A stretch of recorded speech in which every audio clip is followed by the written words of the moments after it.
Hello दोस्तों, स्वागत है आप सभी का जीआर क्लासेस में। मेरा नाम है रवि। तो चलिए आज की वीडियो को शुरू करते हैं और आशा करता हूँ आप सभी की तैयारी बहुत अच्छी चल रही होगी। अच्छी तरीके से आप सिलेबस को कंप्लीट कर रहे होंगे, रिवीजन कर रहे होंगे और प्रैक्टिस सेट लगा रहे होंगे। तो दोस्तों एक बात मैं कहना चाहूँगा कि कुछ करो ना करो, रिविज़न ज़रूर करना, क्योंकि आप जितना पढ़ोगे उसको हर एक इंसान की ये एक खासियत होती है कि वो भूल जाता है कुछ दिनों के बाद, 10 दिन 15 दिन के बाद वो कुछ ना कुछ भाग भूल जाएगा। हर चीज़ आज अगर आपने एक कोई चीज़ पढ़ी उसको आप हमेशा के लिए याद नहीं रख सकते। एग्ज़ाम में भी जब आप जाओगे तो वहाँ पर भूलने की प्रोबेबिलिटी सबसे ज़्यादा रहती है। तो इसलिए अगर आप किसी चीज़ को बार बार पढ़ते हो, रिवीजन करते हो, तो आपको वो चीज़ें याद रहती हैं। इसलिए अगर आप ज़्यादा नहीं पढ़ रहे हैं, कम भी पढ़ रहे हैं, तो कम जितना भी पढ़ रहे हो उसका आप रिवीजन ज़रूर करना, तो वो आपके लिए ज़्यादा फायदेमंद रहेगा रिवीजन करना। तो आई होप आप लोग इस चीज़ को फॉलो करोगे, रिवीजन करोगे अपना, और ज़्यादा से ज़्यादा जितना रिवीजन हो सके मल्टी टाइम एक टॉपिक को आप 3 से 4 बार रिवीजन करके जाना, तब जाके आपको कोई चीज़ कंठस्थ याद हो जाएगी। तो चलिए आज की वीडियो को हम शुरू करते हैं। और आज हम कर रहे हैं अंतिम 45 दिनों का महासंग्राम, जिसमें हम कर रहे थे इंडियन पॉलिटी को, और इंडियन पॉलिटी को हमने ख़त्म कर दिया था। उसके बाद हमने शुरू किया था भारत का भूगोल, और भारत के भूगोल में भी 3 महत्वपूर्ण वीडियो हैं जो कि मैंने आपको प्रोवाइड करा दी हैं। वहाँ से आपके एग्ज़ाम में महत्वपूर्ण प्रश्न हैं जो कि बनते हैं, और मैंने कराने की उनको कोशिश की है। इससे पहले वाली वीडियो में हमने नदियों के बारे में बात की थी। नदी चैप्टर इतना लंबा है कि आपको 4 से 5 क्लास उसमें लग जाएंगी, लेकिन मैंने आपको 1 घंटे में पूरी नदियों से जितने भी क्वेश्चन बन सकते थे मैंने कोशिश करके आपको देने की है। आज की वीडियो में हम बात करेंगे भारत की प्रमुख झीलों के बारे में।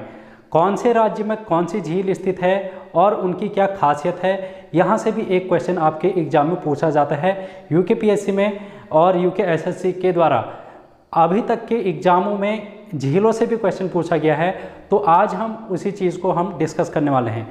तो अगर आप चैनल पर नए हैं तो चैनल को सब्सक्राइब कर लेना यार, और बेल आइकन को प्रेस कर लेना। नोटिफिकेशन आपको सबसे पहले मिल जाएगी अगर जब भी मैं आपको वीडियो अपलोड करूंगा। तो उसके साथ ही आप ज़्यादा से ज़्यादा चैनल को शेयर कर सकते हैं।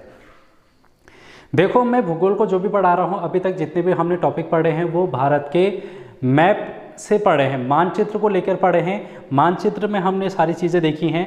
आज भी हम इस झीलों के बारे में बात करेंगे, भारत की प्रमुख झीलों के बारे में बात करेंगे, और इस मैप के माध्यम से ही समझेंगे कि कौन से राज्य में स्थित हैं। तो ये जो मैप है ये भारत का मैप है। आप लोग इससे थोड़ा सा उलझना मत, क्योंकि मैंने सारी चीज़ें यहीं पर लिख रखी हैं ताकि टाइम जल्दी से जल्दी सारी चीज़ें हो सकें। अब मैं इनको एक एक करके समझाऊंगा, तब आपको ज़्यादा समझ में आ जाएगा। अभी ज़्यादा टेंशन मत लेना कि यार सर ने बोर्ड पे क्या लिखा है, हमको तो कुछ समझ में नहीं आ रहा है। तो ठीक है दोस्तों, और आज हम बात करेंगे महत्वपूर्ण झीलों की। हम शुरुआत करते हैं ऊपर से, उत्तर की ओर से शुरुआत करते हैं।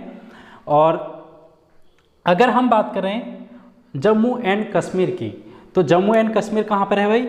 ये रहा जम्मू एंड कश्मीर, और ये ऊपर वाला सबसे ऊपर, सबसे उत्तर में कौन है? लद्दाख है। तो सबसे पहले हम लद्दाख में देख लेते हैं। लद्दाख में एक झील है जिसका नाम है पेंगोंग तसो झील। क्या नाम है? पेंगोंग तसो झील। अब यहाँ से क्वेश्चन इस प्रकार से इसलिए पूछा जा सकता है क्योंकि यहाँ पर एक मूवी का सीन आपको याद होगा, 3 इडियट का वो सीन था जो कि यहाँ पर फिल्माया गया था, पेंगोंग तसो झील। और दूसरा कारण ये भी है कि जो भारत और चीन का बॉर्डर यहाँ पर लगता है, यहाँ पर हर हमेशा आप देखोगे कि भारत और चीन की सीमा विवाद चलता रहता है, जिस कारण ये झील जो है वो थोड़ा सा चर्चों में आती रहती है, और यहाँ से महत्वपूर्ण प्रश्न आपका हो सकता है पूछ लिया जाए। इसके बाद हम बात करेंगे जम्मू एंड कश्मीर की। जम्मू एंड कश्मीर ये रहा, और इसकी महत्वपूर्ण झीलें जो हैं वो आपको याद करनी है। सबसे पहले मैं सारी झीलों का नाम बता देता हूँ जो कि जम्मू कश्मीर में हैं। सबसे पहले आप देख रहे हैं वुलर झील। सबसे पहले आप देख रहे हैं यहाँ पर क्या है? वुलर झील है, फिर है डल झील, फिर है अनंतनाग, बेरीनाग, शेषनाग और मानसबल। देखो भाई, जो जहाँ पर भी नाग शब्द आपको दिखेगा वो होगा जम्मू और कश्मीर में। कैसे? अनंतनाग, बेरीनाग और शेषनाग। इस तरीके से आप याद कर सकते हैं। लेकिन यहाँ से जो महत्वपूर्ण झीलें हैं जो कि आपके एग्जाम में पूछी जा सकती हैं वो है वुलर झील। कौन सी है भाई? वुलर झील है। इसके बारे में हम थोड़ा सा जिक्र कर लेते हैं अलग से। लिख लो हेडिंग वुलर झील के बारे में। वुलर झील के बारे में लिख लो हेडिंग।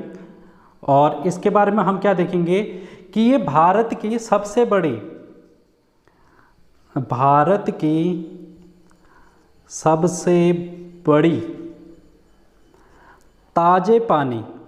ताजे पानी या फिर मीठा पानी आपसे कहा जा सकता है प्रश्न में, मीठे पानी की झील है। कैसी है भाई ये है भारत की सबसे बड़ी ताजे पानी या फिर मीठे पानी की झील। अगर आपसे पूछ लिया जाएगा ये है वुलर झील। ठीक है दोस्तों, इतनी बात समझ में आई। अब ये झील आपसे पूछ लिया जाता है कि किस नदी में स्थित है, तो ये है झेलम नदी में। कौन सी नदी में है ये? झेलम नदी में। अब आपसे ये भी पूछ लिया जाता है ये किस प्रकार की झील है, तो ये एक प्रकार की गोखुर झील है। कैसी झील है? गोखुर झील है। गोखुर झील का मतलब होता है वह झील जिसका निर्माण नदियों के द्वारा लाए गए पानी से होता है, उसको हम गोखुर झील कहते हैं। तो ये झेलम नदी के पानी से इसका निर्माण हुआ है, इसलिए हम इसको गोखुर झील कहते हैं। तो आई होप आपको ये चीज़ समझ में आई होगी। अब आपसे क्वेश्चन कभी भी पूछ लिया जाएगा तो आप इसको याद करके रखना कि सबसे बड़े ताजे पानी या फिर मीठे पानी की झील जो है वो वुलर झील है, जो कि हमारे जम्मू एंड कश्मीर में है। यह झेलम नदी में है और यह एक प्रकार की गोखुर झील है। कैसी झील है? गोखुर झील है। चलिए भाई, अब चलते हैं हम नेक्स्ट झील में। आई होप आप लोगों ने ये नोट डाउन कर लिया होगा। और फिर आता है डल झील।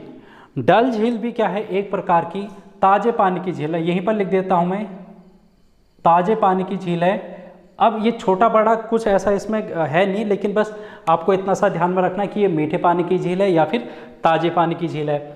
शेषनाग झील कल हमने पढ़ा था, एक नदी का यहाँ से उद्गम होता है। कौन सी नदी का उद्गम होता है आप कमेंट बॉक्स में बताना, क्योंकि मैंने भारत की नदियों में जब सिंधु नदी तंत्र हम पढ़ रहे थे, सिंधु नदी में 5 नदियाँ हमने पढ़ी थी, उसके सहायक नदियों में जो पहली नदी थी वो नदी थी, और वो कौन सी नदी थी वो आपको बताना है।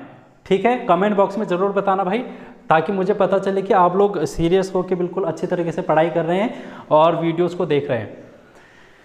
फिर हम बात करें तो इनके बारे में ऐसा कुछ है नहीं कि इनके बारे में थोड़ा डिटेल हम जान लें, ऐसा कुछ नहीं है, क्योंकि एग्जाम में सीधे से नाम पूछ लिया जाएगा और झील किस राज्य में है ये पूछ लिया जाएगा। उसके बाद जो महत्वपूर्ण राज्य है वो है आपका राजस्थान। राजस्थान में अगर हम आए, और राजस्थान में आप सबसे पहले देख लो कि कौन कौन सी झीलें हैं। जयसमंद, राजसमंद, लूनकर, नसर और फतेह सागर, डिडवाना, पिछौला, पुष्कर और सांभर झील। और क्या है? सांभर झील यहाँ पर स्थित है। कैसे याद कर सकते हो? देखो, राजस्थान में देखो राज आ गया, और राजस्थान में एक आपने जयपुर शहर सुना होगा, जो कि यहाँ का गुलाबी शहर के नाम से जाना जाता है, पिंक सिटी के नाम से जाना जाता है। जय, तो जय से जयपुर, जय से जयसमंद कहाँ है? राजस्थान में है। उसके बाद आपने नाम सुना होगा पुष्कर का। पुष्कर यहाँ का एक फेमस स्थान है। और दूसरी चीज़ आपने यहाँ पर राजस्थान की ये देखी होगी कि यहाँ की महिलाएं जो हैं वो पिछौड़ा पहनती हैं और हर हमेशा वो सर पे पिछौड़ा रखे रहती हैं, इसलिए आप इसको इस तरीके से नाम याद कर सकते हैं। जो पिछौला झील है वो राजस्थान में स्थित है। उसके बाद डिडवाना है, फतेह सागर और लूनकर, नसर झील भी यहाँ पर स्थित है। एक महत्वपूर्ण झील है जिसका नाम है सांभर झील। सांभर झील है जिसके बारे में आपको थोड़ा सा एक्स्ट्रा इसके बारे में जानकारी होनी चाहिए।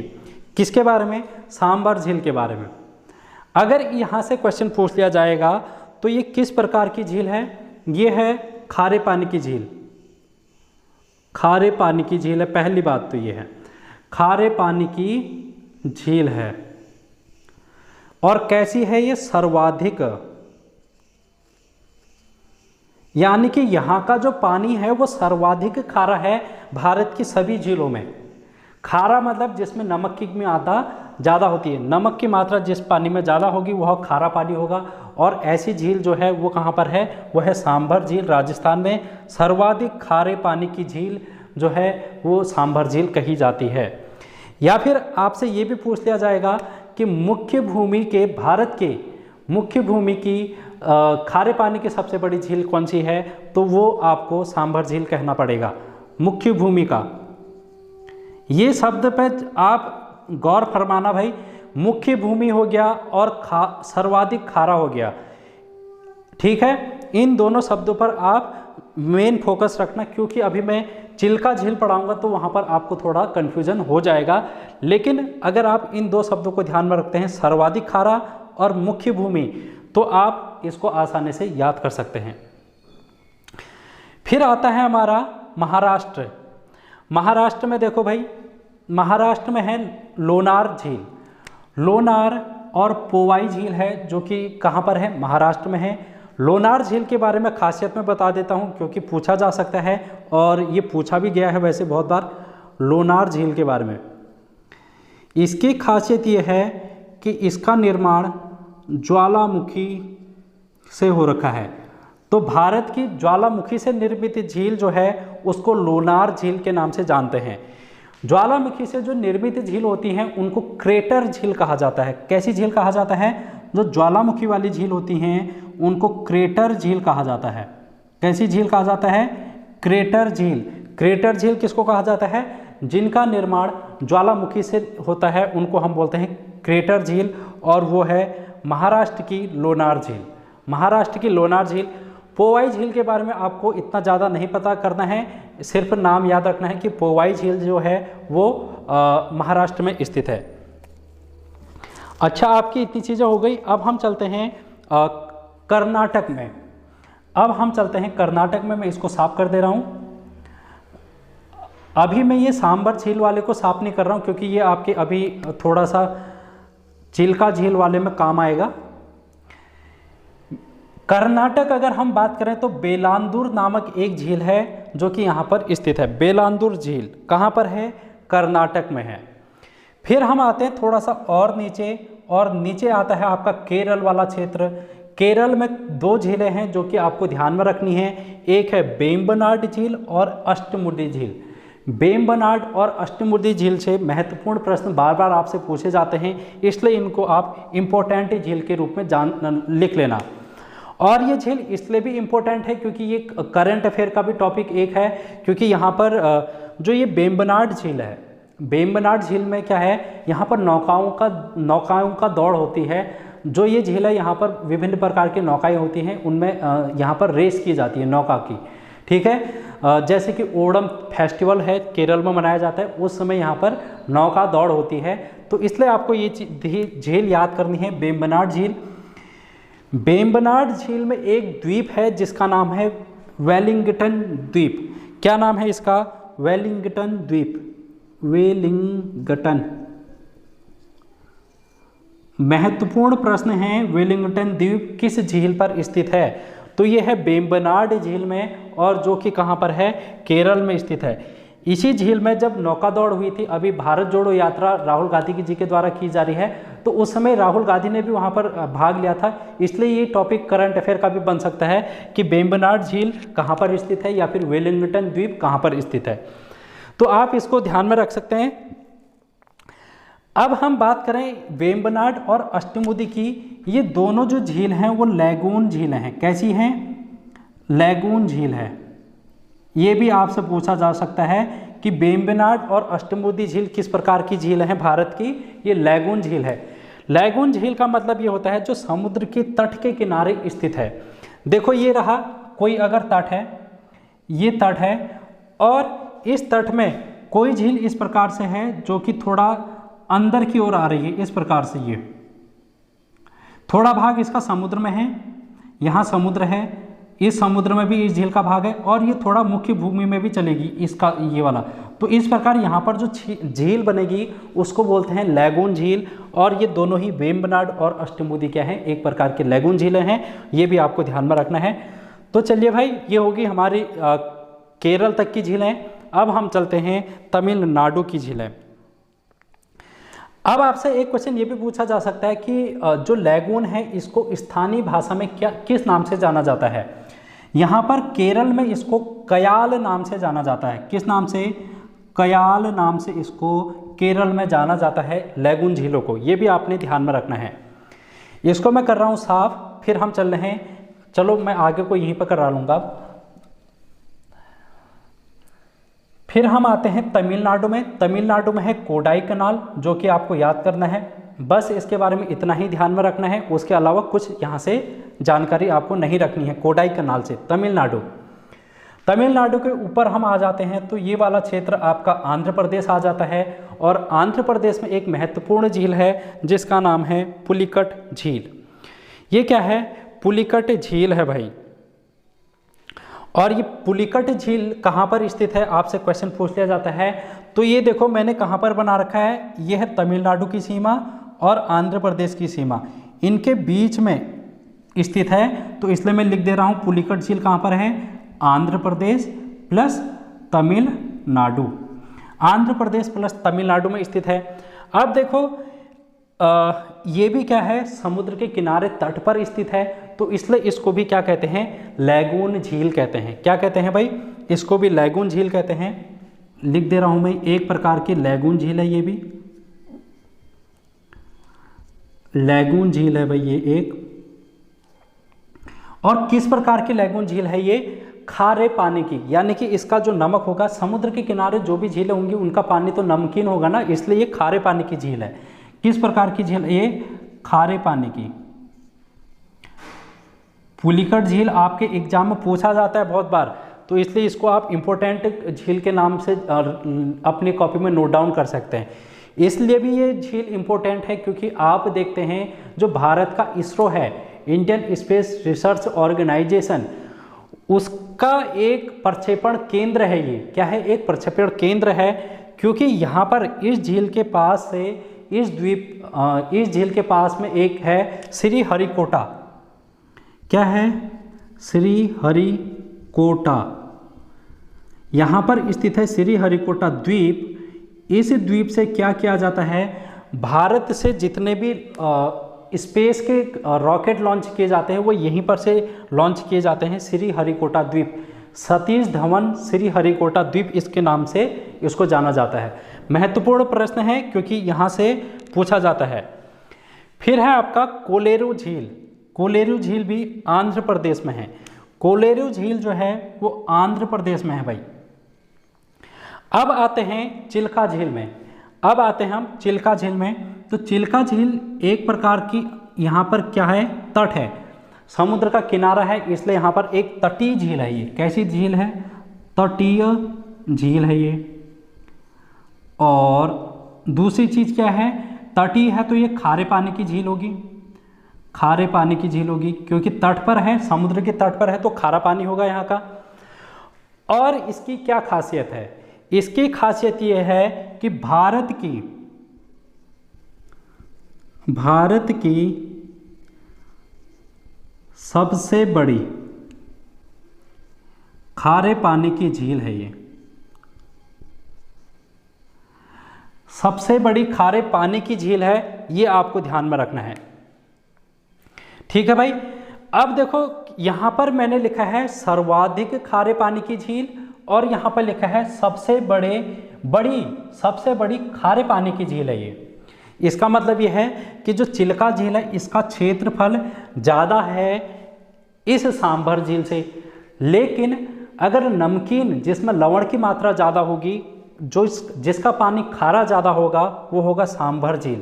क्यों? क्योंकि राजस्थान है, राजस्थान में रेतीला क्षेत्र है, यहाँ पर क्या है, नमक ज़्यादा यहाँ पर है, तो इस कारण इसको खारे पानी की झील आप याद कर सकते हैं कि सर्वाधिक खारे पानी की, इसका पानी जो है वो सर्वाधिक खारा है।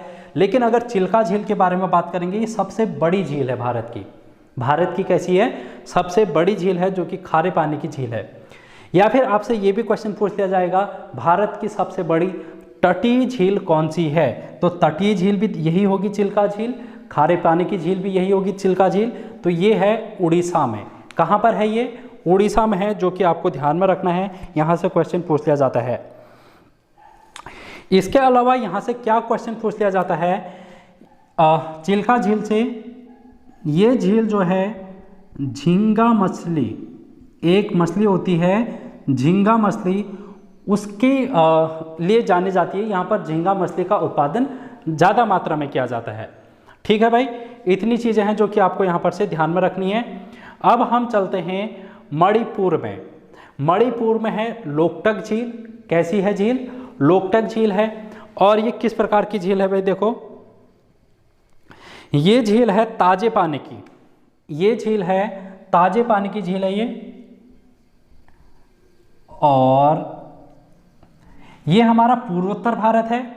क्या है ये? पूर्वोत्तर भारत है, पूर्व में स्थित है, इसलिए इसको क्या कहा जाता है? पूर्वोत्तर भारत की सबसे बड़ी झील है। ये क्या है? पूर्वोत्तर भारत की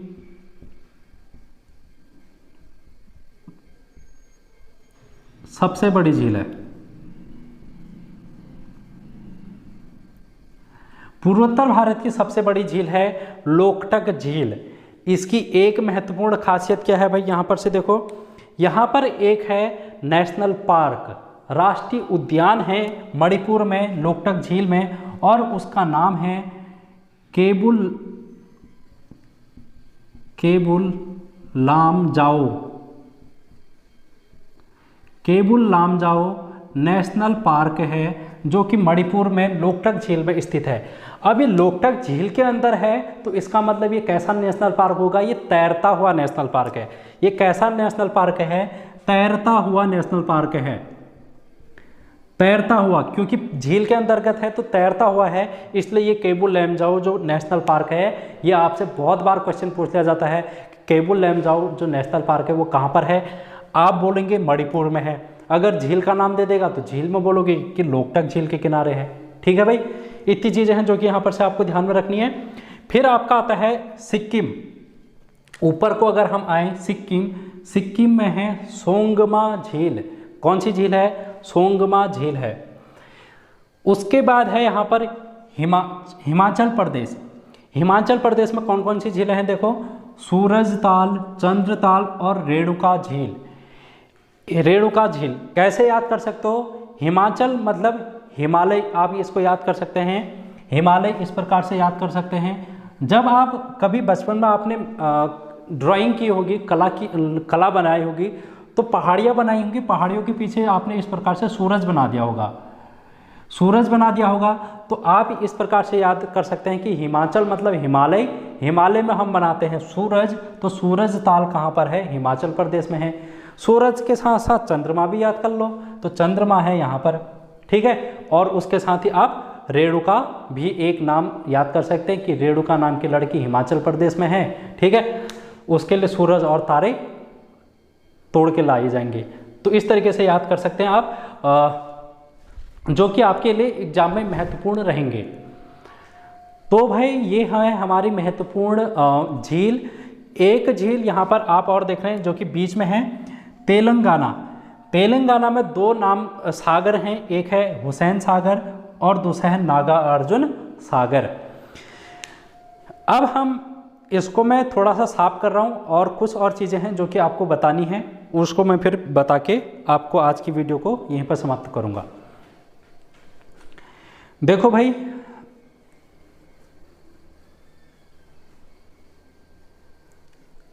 आप इसको अब आपने नोट डाउन कर लिया होगा तो मैं इसको साफ कर दे रहा हूं। एक होता है कृत्रिम झील और एक होता है मानव निर्मित झील।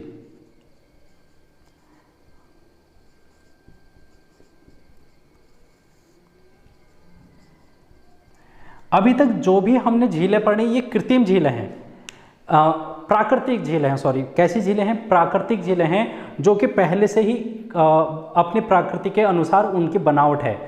लेकिन अगर हम बात करें मानव निर्मित या फिर कृत्रिम झीलों की, मानव निर्मित या फिर कृत्रिम झीलों की, कृत्रिम झील, तो जैसे जो नदी होती है, नदी का पानी रोक के बांध बना दिया जाता है, और बांध जब बनेगा तो उसके पीछे पानी रुकेगा, और पानी रुकेगा तो वहाँ पर एक झील का निर्माण होगा। तो उस झील को हम बोलेंगे मानव के द्वारा निर्मित झील या फिर कृत्रिम झील। कृत्रिम झीलों की अगर हम बात करें तो भारत की सबसे बड़ी कृत्रिम झील कौन सी है, ये आपसे क्वेश्चन पूछ लिया जाता है। भारत की सबसे बड़ी कृत्रिम झील कौन सी है, ये आपसे पूछ लिया जाता है। तो ये है गोविंद सागर झील। गोविंद सागर झील है। क्या है ये? भारत की सबसे बड़ी कृत्रिम झील है। महत्वपूर्ण प्रश्न है, पूछ लिया जाएगा। अब लेकिन ये कहाँ पर स्थित है? और ये स्थित है हिमाचल प्रदेश में। ये है हिमाचल प्रदेश, यहाँ पर स्थित है ये। तो इसको मैं लिख देता हूँ, HP लिख देता हूँ, हिमाचल प्रदेश, आप इसको याद कर सकते हैं। अब मैंने कहा कि पानी रोककर बनाया जाएगा इसका निर्माण, तो ये पानी किस नदी का रोककर बनाया गया होगा? ये बनाया गया होगा सतलज नदी के पानी को रोककर। सतलज नदी के पानी को रोककर इसका निर्माण किया गया होगा, सतलज नदी। अब मैंने ये भी कहा कि पानी रोककर हम बनाते हैं बांध, तो किस बांध के पीछे बना होगा ये बना होगा हिमाचल प्रदेश में है एक बांध जिसका नाम है भाखड़ा नांगल बांध। क्या है? भाखड़ा डैम। भाखड़ा डैम में ये भाखड़ा डैम के पीछे ये स्थित है। इसी प्रकार से हमारे उत्तराखंड में अगर हम टिहरी बांध देखें तो टिहरी बांध के पीछे एक सागर है, उस सागर का नाम आपने बताना है, जो कि एक प्रकार की कृत्रिम झील है उत्तराखंड की। ठीक है, आपको उसका नाम कमेंट बॉक्स में बताना है कि टिहरी बांध के पीछे कौन सा सागर है। अब हम देखें कुछ और कृत्रिम झीलों जिनके बारे में पूछ लिया जाता है। एक तो है गांधी सरोवर सागर। क्या है? गांधी सागर। और ये कहाँ पर स्थित है? गांधी सागर ये है MP में, मध्य प्रदेश में। और दूसरा आपसे पूछ लिया जाता है जवाहर सागर। जवाहर सागर और जवाहर सागर के साथ ही राणा प्रताप सागर। ये जो है कृत्रिम झीलें हैं, जवाहर सागर, राणा प्रताप सागर। और ये कहाँ पर हैं? राणा प्रताप नाम से ही आप सीधे से जा सकते हैं कि ये राजस्थान में होगा, राजस्थान। ठीक है भाई। तो इस तरीके से हमने हैं जो कि कृत्रिम झीलों को भी देख लिया है। यहाँ से इतने ही क्वेश्चन हैं जो कि महत्वपूर्ण पूछे जा सकते हैं। अब हम बात करेंगे भारत के महत्वपूर्ण जलप्रपातों की, और जलप्रपातों से भी है जो क्वेश्चन आपके एग्जाम में पूछे जाते हैं। तो चलिए देखते हैं। कुंचिकल जलप्रपात, सबसे पहले है कुंचिकल जलप्रपात। और इसकी क्या खासियत है? भारत का सबसे अधिक ऊंचाई पर स्थित जलप्रपात है ये, सबसे अधिक ऊंचाई पर स्थित जलप्रपात। और ये कहाँ पर है? ये है कर्नाटक में। कहाँ पर है? कर्नाटक में है। और किस नदी पर है? वराही नदी में है। किस नदी में है भाई? ये वराही नदी में है। इसकी जो ऊंचाई है वो है 455 मीटर।